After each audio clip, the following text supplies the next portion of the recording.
Once again, we are back on Boond Soch ki tea talk, train of thought, with a series of an episode. Now, each and every episode, we try and bring the prominent personalities on this tea talk platform to share their experience, so that through their experience, you target audience join meaningful learning out of it.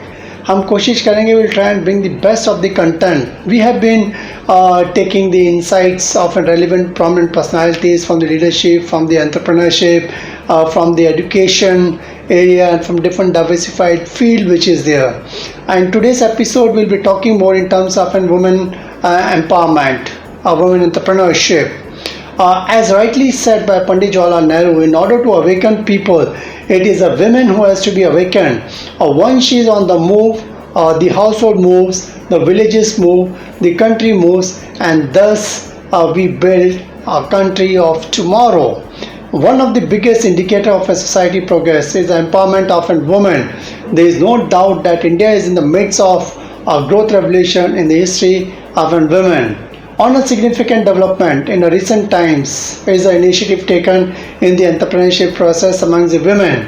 We have seen the shift from a joint family to a nuclear family concept, and the challenges are multifold. Today on this TikTok platform, we are going to have Dr. Swati Lodha, versatile leadership quality. Let me introduce Dr. Swati Lodha. She is a serial social entrepreneur, coach, and the motivation speaker. Dr. Swati Lodha is an educationist, author, social entrepreneur. Over 25 years of transforming the life. She has coached 10,000 corporate executives and the young minds directly and touched millions through the best-selling books what she had authored. Her humble beginning in Rajasthan did not stop her from reaching Harvard. Her well-determination and persistence help her make in education and training industries at a very young age. Founded her first venture, SWAS, in 1997, which becomes a brand to reckon with. And her journey in the education began as a founder director of Jodhpur Institute of Management in 2002 and thereafter dean at the Jodhpur National University. She was also a chief incubation officer at MDI Gurgaon, followed by the director at Primum Institute in Mumbai. Her journey put her into a unique position of interaction with the entrepreneur, the corporate professionals, children, adults and parents, and the senior citizen. And Dr. Swati Lodha, she is also a founder of a couple of ventures like Life Lemonade, that's for the corporate, and the founder of an Ulta School. She is author of various books like Get Set Go. That's the most hot-selling book which is there in the market. Then another book, Why Women Are What They Are. Next book, Don't Raise Children, Raise Yourself. Next book, 54 Reasons Why Parents Suck. And also, Who is Revati Roy? A great entrepreneur, a great story. She is an entrepreneur, she is the entrepreneur also, and also in the process the transforming the life of millions of people. So today on this TikTok platform, we are having with us Dr. Swati Lodha. Ma'am, welcome to TikTok Boond Soch ki. Thank you so much, sir. Thank you for having me. Thanks a lot for sparing your valuable time. Ma'am, now this is a platform like where we try and ensure we bring the prominent personalities, so that by looking at you can be a role model of many of the female out over there who would like to make a career like yours. Now for the benefit of an audience, can you share right from education till the start of a career how you have started? Sir, I belong to a state called Rajasthan, and all my childhood was spent in Rajasthan. I studied in a Kendriya Vidyalaya, that is a central school, on the border area in Badmer, which was the largest constituency of the country until a few years ago. And so I studied in those schools where we had no facilities. It was just a school. It was a school in the army area, but we didn't have a proper building. So in the first first few years of my schooling, I have even studied in tents. We used to sit in tents. So while I was in grade 4 and grade 5, I remember that now we have air conditioned classrooms and all the children go to schools with a lot of facilities, but we did not even have 4 walls of the classroom, and so we studied in those tents. There was no provision of even a fan there. Rather, our other support systems were, we used to have scorpios. Snakes would crawl in at times in those tents because there was all sand. There were a lot of other insects crawling around in those classrooms. So I started my journey from there.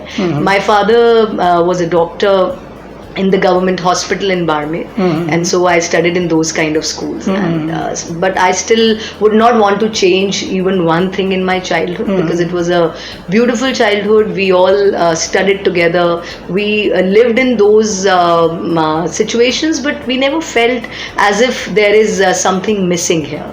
It was a beautiful time. But that time, was there any pressure from your parents, like you're more concerned about a child for the education aspects? I would say it wasn't. I never felt pressure, but of course there was a clear-cut instruction, or there was an undercurrent in the family that you have to study well, you have to do well. I always say that I belong to a gender-agnostic family. We are 2 sisters, and my father never even once made us feel that you are girls, and so there is a differentiation between girls and boys. I came to understand much later that girls are not treated equally to boys. There is some kind of gender imbalance, there is some kind of gender divide, but I was not aware about it in my childhood, because my parents never made me feel like that. And as a result, the only way I worked, I studied, was that I can do anything that I want to. So that is the kind of upbringing I had. Nice. And I would never say that there was any pressure. Yes, they appreciated when we achieved something well. I was always a good student because I knew that my parents expect me to do well. And when someone expects you to do well, you do better than that. Correct. So it only helped me. Yes, my mother was a bit of a perfectionist. So at times I remember that she would force us to study well, and she had clear-cut rules. If you do not score this much marks, then she might not talk to you. For example, there was a test of 35 marks, and if you get less than 32, say for example you get 31, then she would not talk to you for a day. If you get 30, then she will not talk to you for 2 days. So because of that fear, I never got less than 32 in my life in any kind of test out of 35, because I was always scared that if she doesn't talk to me, what will happen. So that is how she was a bit of a tiger mom. But looking back, I do not see that it did any harm to me. Yes, I was more relaxed with my daughter. But yes, and considering those times, I think the pressures that my mother had were immense. And when I see it from her perspective, I realized that she was fighting the whole world for her 2 daughters. So it was absolutely justified in whatever she did.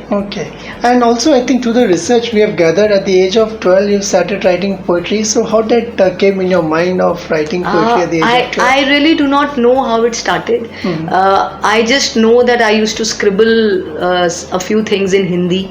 My English wasn't that good at that time, and I never knew that I could read or I could write in English. So I used to write Hindi poetry. I wasn't aware that these are poems, but my mother would keep all those sheets, if I had scribbled something and I would go to school. But when I came back in the evening, I would have those papers stacked on my study table only. And when she saw that I was writing something, I was scribbling something pretty regularly, then she told me that you should write it in a journal, or you should write it in some notebook, so that the papers are not loose, and you should keep them safely. That is how it started. And since I was never made conscious of what I am doing, and I was always appreciated for that, so I continued writing. How it started, I don't know. You don't know. But in the family, somebody like कभी ऐसा होता है ना, बच्चे में like mind की you see and see like एक दिन जाके लेखक बनेगी ये बच्ची, ऐसा कुछ फैमिली में हुआ था कि? My father used to read a lot. He was a doctor. He is a doctor, and he would read a lot. I remember having magazines like Reader's Digest in my home regularly at that time, and he would come from his hospital, and after lunch he would read every day, and I always saw a lot of happiness in him whenever new books came. We used to get a lot of comics to read, and so we were a reading family. But then there was no one who was writing in the family, and I don't know how writing started, but when it started, I was always motivated to keep doing it, to keep at it. So I kept doing it. At that age, anything which came in your mind that this is what I want to become in life, like? When I was very young, I remember that you would know this was a time of I was born in 1975, so 1980s, this was a time where most of the parents, if they thought that the child is intelligent, the child is bright, they would want them to become a civil servant or an IAS officer. So I also grew up where my parents always thought that you should become an IAS. So the first thing that was ingrained in my mind was that you should become an IAS officer. I wasn't aware how do you crack the civil services exam, but yes, that is what I was told, and so I always knew that they want me to do something good in life. They want me to become someone in life. That is something which was an expectation.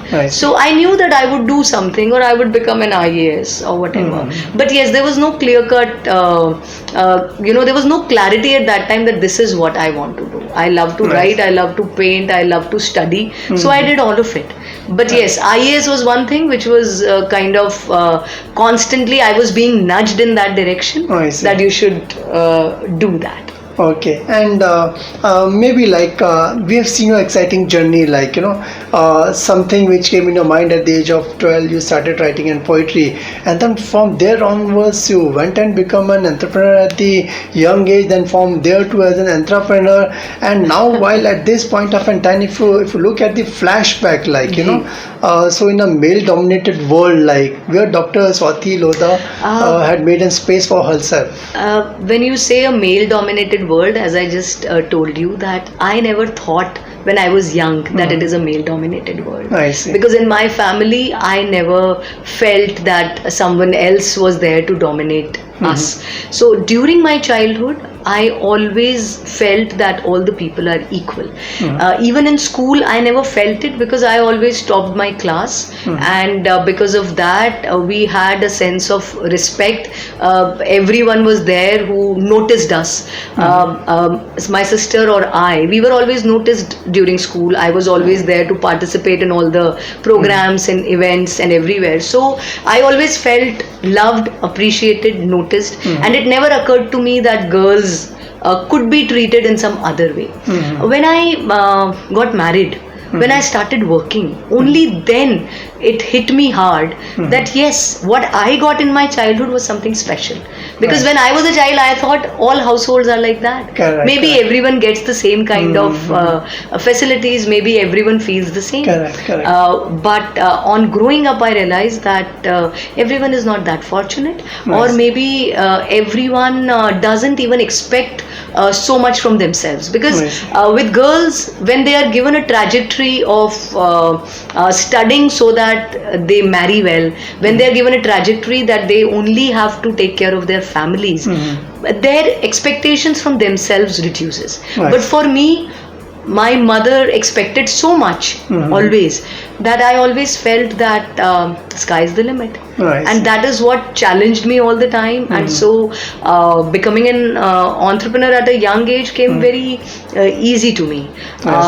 I even wanted to become an IAS, and I appeared for my prelims exam, and I cleared the IAS prelims in the first hit, but I did not continue with that because I was happy with my entrepreneurial journey which had already started. So I was very happy doing that. And that is why I did not pursue my civil services journey after that. I was happy with Swash. I was happy making a difference in the lives of young people. And that gave me immense satisfaction. Okay, well, this is the story of an Dr. Swati Lodha, versatile leadership as far as ttalk Boond Soch is concerned. It's a very interesting story. At the age of 12, she started writing unknowingly what she is doing. But I think at the young age, since she was motivated by her parents to do well as for the study which are concerned, and she was trying to always excel as far as studies which are concerned. But now in a following episode, we are going to see how ek Boond Soch ki, the entrepreneurship drive started of Dr. Swati Lodha. Till then, stay tuned to subscribe and like the channel, and watch for the next episode with Dr. Swati Lodha, a versatile leadership style. Thank you very much. Thanks, ma'am, for being part of this show. Thank you. Thank you.